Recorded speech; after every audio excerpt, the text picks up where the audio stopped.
சமூக நீதித்துறை சார்ந்த புதிய அறிவிப்புகளை தற்போது வெளியிடுகின்றேன். ஆதிதிராவிடர் மற்றும் பழங்குடியின மக்கள், இளைஞர்கள், மாணாக்கர் உள்ளிட்ட அனைவருடைய மேம்பாட்டிற்காகவும், உட்கட்டமைப்பை வலுப்படுத்துவதற்காகவும், வாழ்வாதாரத்தை மேம்படுத்துவதற்காகவும் சமூக நீதித்துறையின் சார்பாக 67 புதிய அறிவிப்புகளை வெளியிடுவதில் பெரும் மகிழ்ச்சி அடைகின்றேன். ஃபுல் மூன் சேல் காலை 9 மணியிலிருந்து இரவு 12 மணி வரை ஆகஸ்ட் 27 ஒரு நாள் மட்டும்.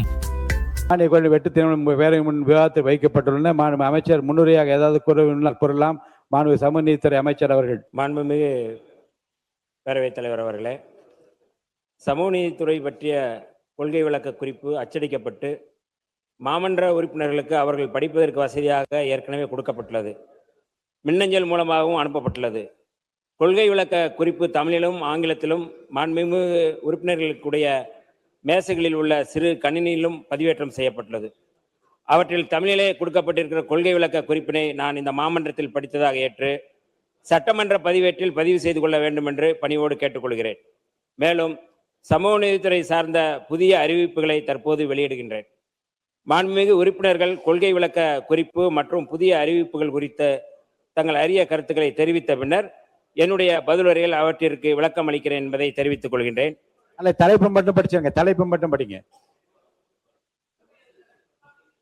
இப்பொழுது ஆதிதிராவிடர் மற்றும் பழங்குடியின மக்கள், இளைஞர்கள், மாணாக்கர் உள்ளிட்ட அனைவருடைய மேம்பாட்டிற்காகவும், உட்கட்டமைப்பை வலுப்படுத்துவதற்காகவும், வாழ்வாதாரத்தை மேம்படுத்துவதற்காகவும் சமூக நீதித்துறையின் சார்பாக 67 புதிய அறிவிப்புகளை வெளியிடுவதில் பெரும் மகிழ்ச்சி அடைகின்றேன்.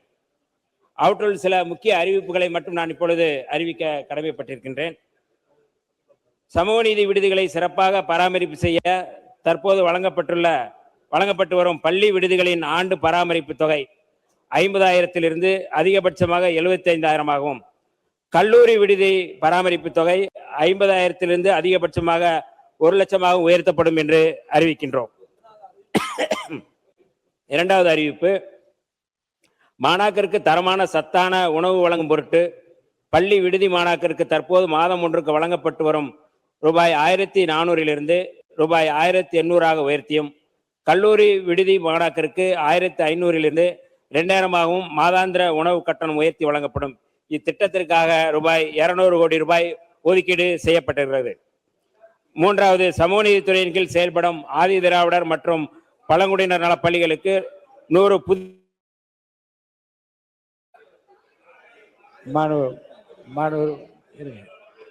இல்ல, நான் முக்கியமானதை மட்டும் நான் படிக்கிறேன். கொஞ்சம் பொறுமையா நீங்க புத்தகத்துல நம்பரும் நீங்க படிக்கிறது மாறி வருது. புத்தகத்தை பார்த்து படிங்க. அந்த புத்தகத்தை படிங்க. அதுதான் நம்பர் எண்கள் மாறி வருது. நீங்க கையில வச்சிருக்க குறிப்பு எண்கள் மாறி வருகிறது. நீங்க புத்தகத்தை வச்சு படிங்க. கரெக்ட். ஆமா, புத்தகத்தை வச்சு படிங்க. சரி, ரைட். மூன்றாவது அறிவிப்பு, பள்ளிகளின் அத்தியாவசிய தேவைகளை பூர்த்தி செய்யும் வகையில் ஆதிதிராவிடர் மற்றும் பழங்குடியினர் நல பள்ளிகளுக்கு வருடாந்திர பராமரிப்பு தொகை உயர்த்தி வழங்கப்படும். நான்காவது அறிவிப்பு, ஆதிதிராவிடர் மற்றும் பழங்குடியின மாணாக்கருக்கு 150 சமூக நீதி விடுதிகள் புதிதாக கட்டித்தரப்படும். 5 சமுதாய நிகழ்வுகளை நடத்த ஏதுவாக 100 சமுதாய நலக்கூடங்கள் கட்டப்படும். இப்பொழுது கூட நம்முடைய சட்டமன்ற உறுப்பினர் பலர் இந்த சமுதாய நலக்கூடங்கள் கூடுதலாக கேட்டிருக்கிறார்கள். இந்த 100 சமுதாய நலக்கூடங்கள் கட்டப்படும் என்று அறிவிக்கப்பட்டிருக்கிறது. இன்னும் தேவைக்கேற்ப அந்த சமுதாய நலக்கூடங்கள் கூடும். ஆறாவது அறிவிப்பு, ஆதிதிராவிடர் மற்றும் பழங்குடியினர் விடுதியினை நிர்வகிக்கவும், மாணாக்கரின் பாதுகாப்பினை உறுதி செய்யவும் அரண் விடுதி பராமரிப்பு மேலாண்மை அமைப்பு ஒன்றை உருவாக்கப்படும். ஏழாவது அறிவிப்பு, ஆதிதிராவிடர் மற்றும் பழங்குடியினர் நலப்பள்ளிகள் மற்றும் விடுதிகளில் சிறப்பாக பணிபுரியும் ஆசிரியர் மற்றும் காப்பாளர்களுக்கு அறிவொளி ஆசிரியர் விருது மற்றும் அறிவொளி காப்பாளர் விருது வழங்கப்படும்.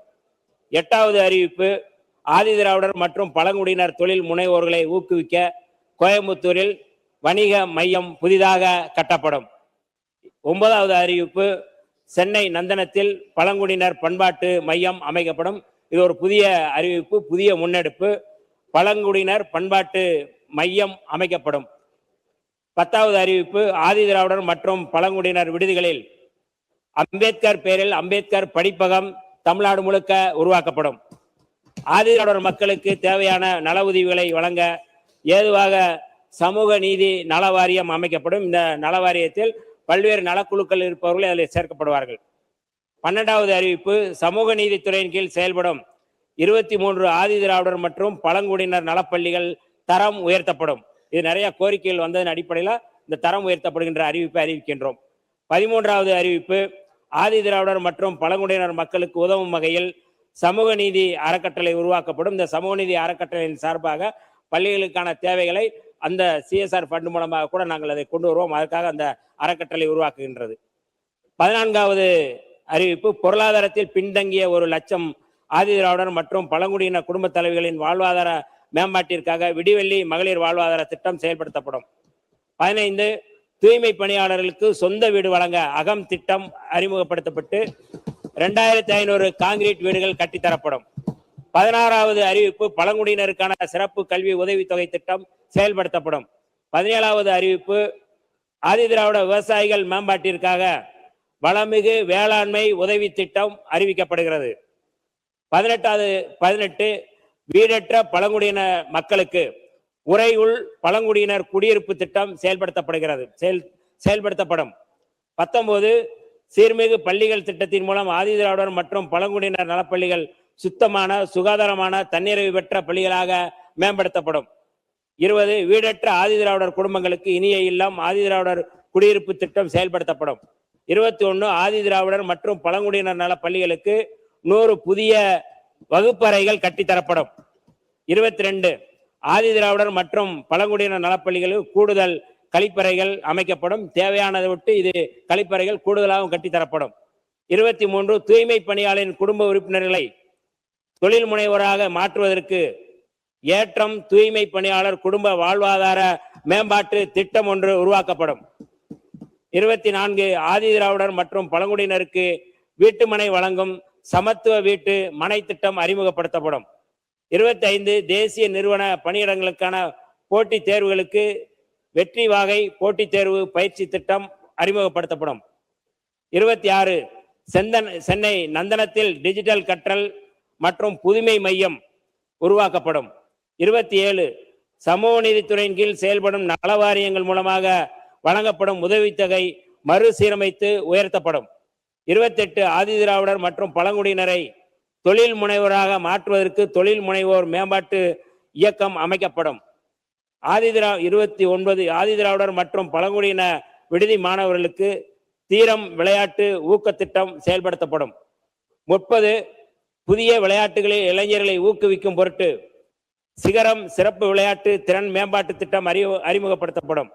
31 சீருடை பணி தேர்விற்கு இளைஞர்களை தயார் செய்யும் வகையில் பயிற்சி திட்டம் அறிமுகப்படுத்தப்படும்.